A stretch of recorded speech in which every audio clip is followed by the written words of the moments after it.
In this film, a patient model is used to demonstrate positioning techniques on the surgical table. The model and table are intentionally left uncovered to aid demonstration. Positioning of the patient on the surgical table is intended to optimize access to the surgical site, while avoiding complications that may arise as a result of the positioning. Safe positioning is the responsibility of all members of the OR team. The movement and function of the surgical table, as well as the coordinated actions of OR personnel, and the attachment and use of surgical table accessories, such as an arm support, will be discussed in this film. Several types of accessories exist to aid patient positioning. A few examples will now be mentioned. As the name implies, the head support is used to support the patient's head and prevent pressure complications from developing in dependent areas, such as the skin over the occiput. Other accessories used to prevent pressure complications include gel wedges, which are used when the patient is placed in a lateral position. This accessory has a groove for the dependent arm. Also of note are gel pads, which are used to protect the skin and nerves of the arms. Other accessories that may be used are body supports, used to support the pelvis anteriorly and posteriorly when the patient is in the lateral position. The patient's legs can be positioned in a variety of ways. Stirrups are used when the patient is placed in the lithotomy position. This particular set of stirrups can be adjusted to allow different degrees of flexion of the hip.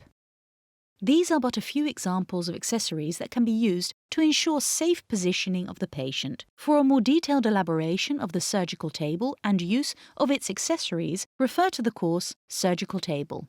Their use as well as the use of other accessories will now be discussed.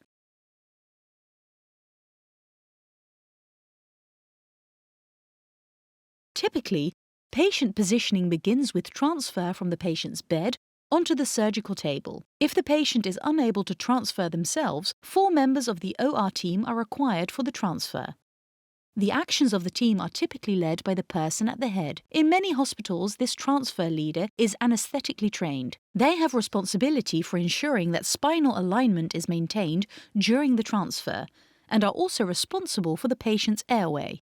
Take note of the transfer roller board, which is used to slide the patient from the bed onto the surgical table, as well as the draw sheet, which can be used to adjust the patient's position once safely on the table.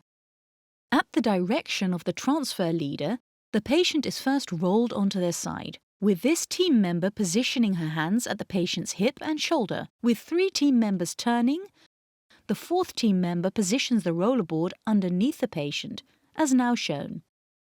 With the transfer leader giving direction, usually by way of counting, the patient is transferred onto the surgical table. Once on the table, the patient is once again rolled onto their side and the roller board is removed. Take note of how the team members positioned next to the surgical table maintain their position close to the table, preventing a potential fall. The other operating room staff move the bed. With the bed moved and the patient in supine position on the surgical table, they can now be placed in a number of positions. The supine position will be discussed first. In this position, the head is placed on a head support as shown. The arms can be pronated as shown, and the patient slightly rolled away from the arm, and the draw sheet then tucked in between the arm and their body. This is done with care to avoid creases which may cause pressure complications. Care should also be taken not to dislodge IV lines. Alternatively, the patient may be positioned with their arm abducted away from their body. An arm support is attached to the surgical table. The OR team member then places the patient's arm on the arm support while making appropriate adjustments to ensure patient comfort and safety. With adjustments completed, take note of the angle of abduction. This angle is kept below 90 degrees to avoid stretching the axillary nerve and potentially injuring it. Take note also of how the arm is kept in supination, preventing potential compression of the ulnar nerve at the medial epicondyle. A further protective measure is the placement of a gel pad between the arm and the arm support. Safety straps are then used to secure the arm to the arm support.